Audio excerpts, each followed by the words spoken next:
All right, folks, so today on the bench we have this Commodore Amiga 600 computer. This computer, I'm not a fan of the 600, but I have to admit they are a very, very convenient form factor. I have plans for this, but the story behind this essentially it was donated by one of my neighbors who one day came over and saw my room with all my stuff and my arcade room and storage area with all my stuff, and said, "Oh, I have a couple of computers. They're in my attic. They were my childhood computers. I don't need them, and you're more than welcome to them." So he came back a couple of hours later. Like, he's just next door, really, but he had stuff to do. He came back a couple of hours later, and I thought he had maybe a couple of computers, but he came back with two large suitcases with an Amiga 600 with a ton of box games. I've done a video on this. If you want to watch it, I'll put the link up here somewhere. And he had an Atari 600X, XE or XL, I can't remember which one, with a ton of games as well. I kept it for a while. I did a video on it. I'm not a collector of Atari stuff. It was cool to have for a while, but I decided to pass it on.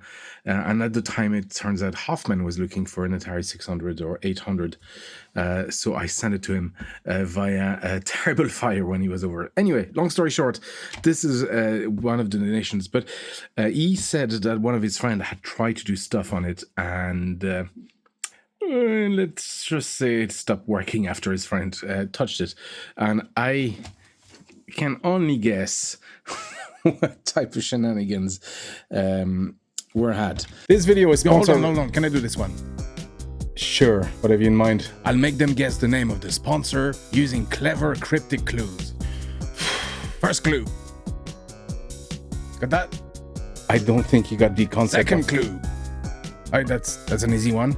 And now for the third. Okay, I'll take over from here. This is no. By now, you already know that PCBWay offers a range of services for all your projects. What you might not know is that PCBWay also has a PCB design service. If you just have the idea, they can help you with the schematics. If you have the schematics, they can help you with the PCB design or even the software development part of things. So check out PCBWay.com, and we thank them for sponsoring this video. That's the last time I come up with ideas. I've already opened this and inspected it, so it's easy to remove. Keyboard is all working. I put this 321 kickstart in there. As you can see, there's not much. We're going to have to fit either a floppy or a Gotek. I think I'm going to go Gotek route for this guy because I have a floppy for pretty much everything else. It needs a hard drive. There was a hard drive that came with it. It wasn't in the machine. It hadn't been removed by his friend, and I tried the hard drive. It was just coming up with failures all the way, and it died essentially. It just wasn't reliable enough. So we're going to put an ID solution, and the other thing we need to do is recap it, and then my goal is to use it to maybe try to get a setup like a Hoffman has, or at least half of that setup, just the one machine, because I've got back into making tracker mods. Sort of got back into it, but I'd love to do more, and this would actually be a good way to maybe stream with it, just do a few arrangements, because I have not so much full mods, but I have loops, and I have single tracks that would work in a lot of other arrangements. So I was thinking about maybe doing jams live on Twitch or something like that. I don't know. It may not happen. It's a mad idea I have, but I want to have this set up exactly for that with one of those little screens that Hoffman and Ravi use, and just be able to stream that. I also see here right away, I'd noticed before, but I forgot, we have a sort of a replacement controller, but it's not sitting right, is it? So we might need to have a look at that, but I think the first call here is going to be to recap everything, because these are Well, original SMD caps, and they do have a bad reputation, especially on the Amiga 600. They all need to be recapped. Amiga 500, not so much if it's all these electrolytics, unless they're obviously leaked. But these guys have a bad reputation. So on Amiga 600 and 1200, it's usually a good idea to replace them. So we're going to do that first. We're going to have to remove possibly, well, this guy definitely, maybe those two. We'll see. I think, yeah, the legs are actually facing this way, so we need to remove, just to access the legs to be able to remove them without melting any of the plastic. We're going to have to remove those guys. Maybe more stuff in here. Let's see. All right, we've the board out, but I can see that this part here, and I could see it when it was in the case, is essentially just sticking out a little bit too much. The footprint is not quite exactly the same, and obviously that fell off, and I'm not sure. Wow, it's missing the whatever bolts or something like that here. But this is the wrong part or wrong footprint.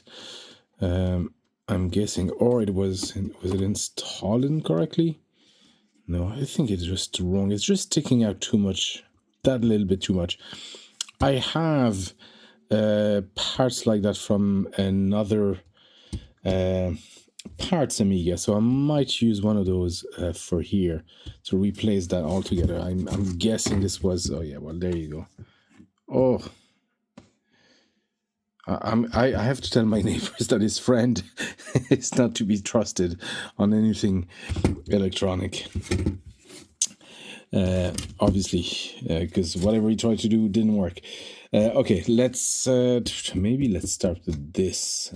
All right, so we have a few parts out just to make our life easier. So I took the RF unit, those ferrite beads or whatever it is, the choke, the RCA jacks, and the keyboard connector here to have access to those two caps. So they're out already, and I started removing some of these here. These two here can be very tricky to remove.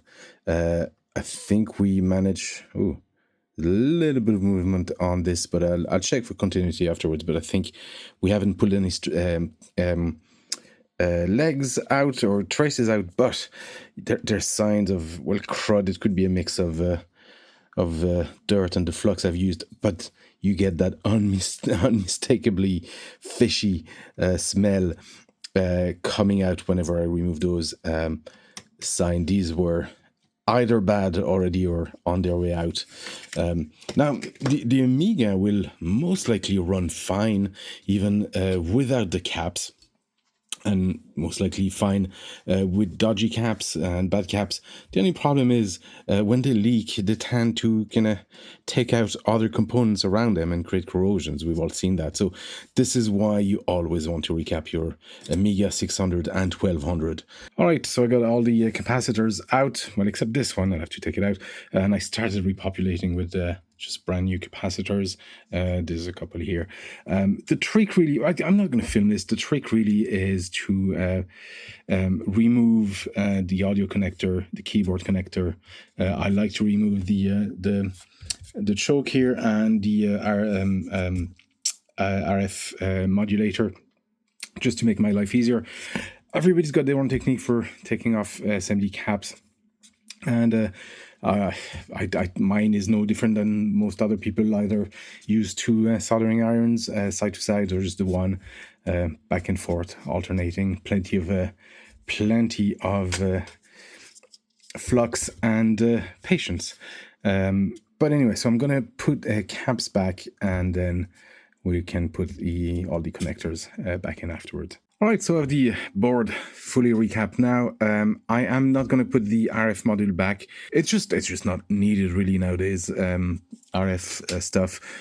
For what I have in mind, I will be mostly using the composite output anyway. So recapped. I changed the ROM. I put back the original ROM because this was a 3 to 1, and I don't have a that kickstart or that workbench, so it might be easier to just run whatever this was. I think this was 2 point something, and then to run the workbench of that. Right now, it's not going to look like much because I have no extension. I just want to see first if this is starting. I have this powered. At least we didn't get any magic smoke. And yes, what I want to do is very specific. I don't need any fancy ROMs or anything like that, or the latest version. So I think this will do just fine. And it will allow me to save this guy for something else, maybe reprogramming it at some point. Because those EPROMs, can't remember when they are, the 400 ones, are getting harder to find. So yeah, let's save it for now. It should work. And what I want to do, I'm going to switch this off, is I have I have a few of these adapters, but I'm going to take this one because I like it. It's very, very clean, very tidy, and it sits just right over like that, over the PCMCIA slot. You can still use it. And because I want to add other stuff, it's just not going to be hanging over stuff like that. The mods that I want to do, or the add-ons that I want to do, well, I want to add a card here from more fast RAM, more chip RAM, something that will slot onto that. And then if we do the HDMI mod, it's something that slots onto here. So having that CF card like that's just hanging over everything, probably not the best idea. I have prepared, I think it's this one already a while back, an image with Workbench. So let's just see. Stuff is blinking, so it's loading something. Oh, cool. There you go. That's great. All working. No DF0 system is just my my OS really work. I've put a couple of stuff in this. This will all become clear later. Okay, that's great. Working. I think we can now put this back, at least into this side of the case. All right, so I received this little unit here. It's a little TFT color monitor. Again, this is what people like Hoffman, Ravi, or any Amiga DJ would use. For those, very often you'd use your computer and a little screen like that, just right in front of it, just to have to, not to have to bother with a big screen. The cool thing about these is they run on 12 volts and they take composites. We have both on the boards. So in order to avoid having to use a power supply for this and an extra cable to connect the composite, because this is a female composite to a female composite, I actually just connected this wire right under this connector, and it's a male one, so it just sort of permanently here. I probably will put zip ties here just to keep it secure. It was sort of a latest thought I had, and I'm glad I didn't put the RF modulator here because it's not needed, obviously, but also it gives me the space to do that. And here I've connected, this comes with just a loose connector like that, not attached to a charger, so you can solder it to pretty much anything. And I connected it to the 12 volt here. I'm using these power supplies, not the original ones. I don't know what the original ones are rated for, but this is rated for 2 amps at 12 volts and 4 amps at 5 volts and 500 milliamps at minus 12 volts. So we need 12 volts for this. And this guy run at, they're designed for car reversing, or either watching DVDs, but also you can connect it to a small camera and use them as reversing. And they run on 12 or 24 volts, and they draw 6 watts, meaning it should draw 500 milliamps of current. So that's perfect, because the Amiga 600 doesn't draw that much power on the 12 volt rail, I think under an amp. So we have plenty from this power supply to power this guy as well. So let's do that, connect that, and there you go. It's not the best quality, but it will do just fine, perfect for what we're trying to do. This is not an Amiga that is going to be designed for games or applications or anything like that. Well, one application. So I just want to show you that it works. There you go, booting to Workbench. There you go, and you can see a little bit of corruption here. And I'm not sure what that's due to. And it's sort of in this corner only, so I mean I can live with that, whatever. Okay, so I have the board back in the case, and this monitor is working okay. What I did was I made myself a little 3D printed attachment that can slide in this slot here, and it will clip right on these ridges here. And I tested it. I had a few iterations. This is the version that works the best, and it's secure and in place. I might still glue it at the end, so glue this part on the case so that we can just slide then the screen in and out if we need to change it at some point. Also, I have received stuff. So just another 1 meg, or is it 2 meg? 1 meg of expansion here, and 4 meg with this guy, because the software I want to run on this setup will require a lot of RAM of different kinds. So this sort of slots over the CPU like that, and this goes into the expansion port. We also have this handy little dongle done by Arek. That allows me to use a USB mouse, at least for now. I don't think I'll use one in the end because I can control everything from the keyboard, and that's going to be the point. Speaking of keyboard, the membrane was bad. It was broken on the ribbon here, and I wasn't too happy about this connector either. So I replaced both. I got a new membrane on this keyboard here, and I put a new connector here for the keyboard ribbon. So I think we're gonna start putting everything back in place. And there's one last thing I need to do to this OS as well, is I want to install this PCMCIA to CF card. So that's going to slot in here so I can transfer files easily. I'm just putting a GoTake for convenience or whatever I might need it, but ultimately this is not going to be the way I want to transfer files from my PC to this guy. So this is going to be the best option, and it comes with an install disk, so we're going to install that from Workbench right after. So the last thing I want to do with this OS is change the boot sequence so it can boot to the DJ software written by Hoffman.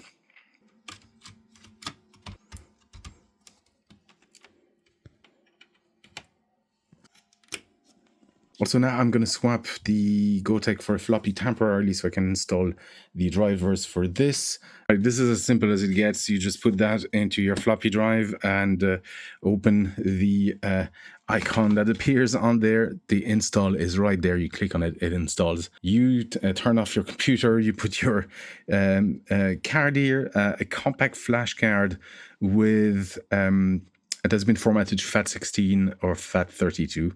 And then there you go. It appears right here. I should have a mod file here ready to transfer. There you go. There it is.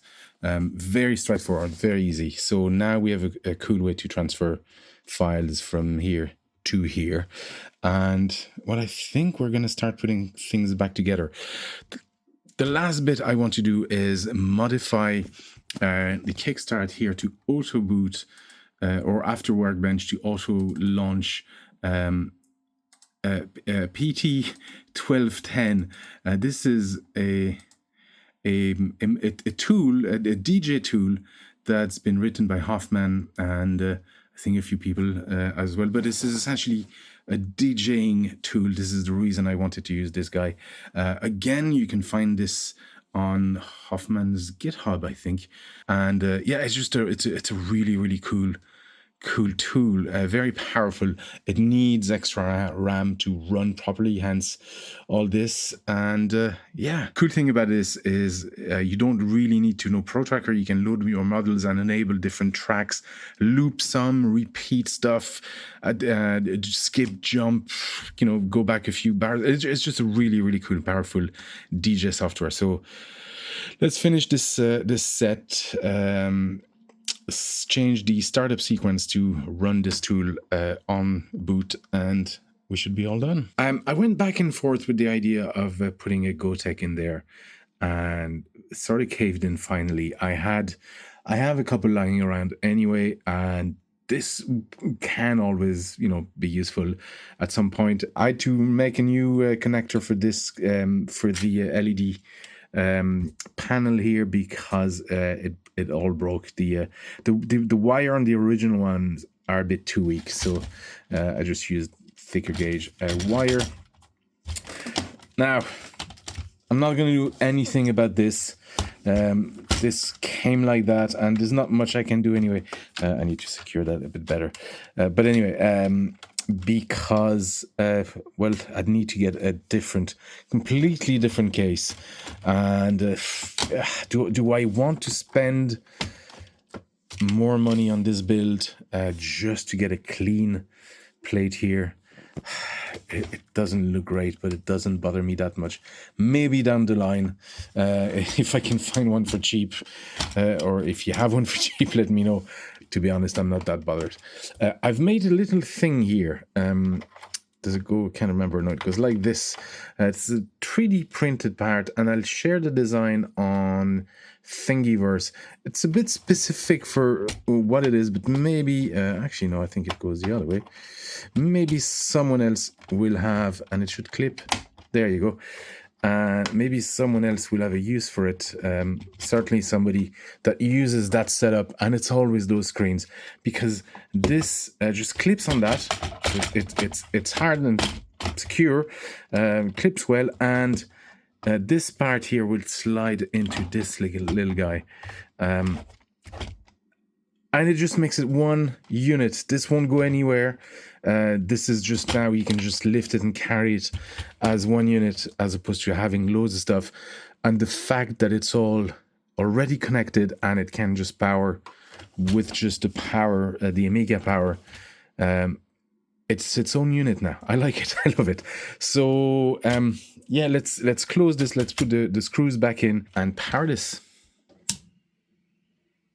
And here it is. It's booting now straight into Workbench, and if you wait for a second, it boots straight into PT1210. But it's essentially a DJing software done by Hoffman. So you can actually select, I don't have a lot of songs, I have mostly my tunes here, and you can just select one of those. It'll load it. You can, there's a number of options. You can just repeat it back, like bring it back to the first pattern or whatever, the beginning of the song. This is your timeline. You can tell it to loop, so it's just going to loop that first one. There's no sound enabled. Let me just turn the sound on here. Power on. There you go. And then you can just fast forward into the song if you want. Loop it. Which one is the loop? Yeah, there you go. This is the loop. It's going to loop back to the first pattern here. You can move that. There you go. You can ask it to repeat so many kind of notes. You can increase them.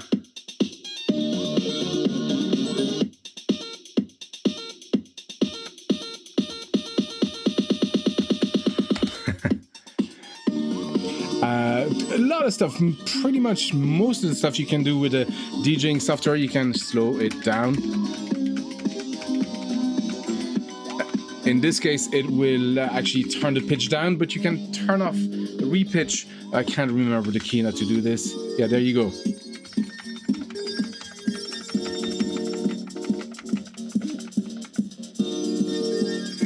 In this case, we're losing the samples because some of them are actually timed to the time signature. What else can you do with this?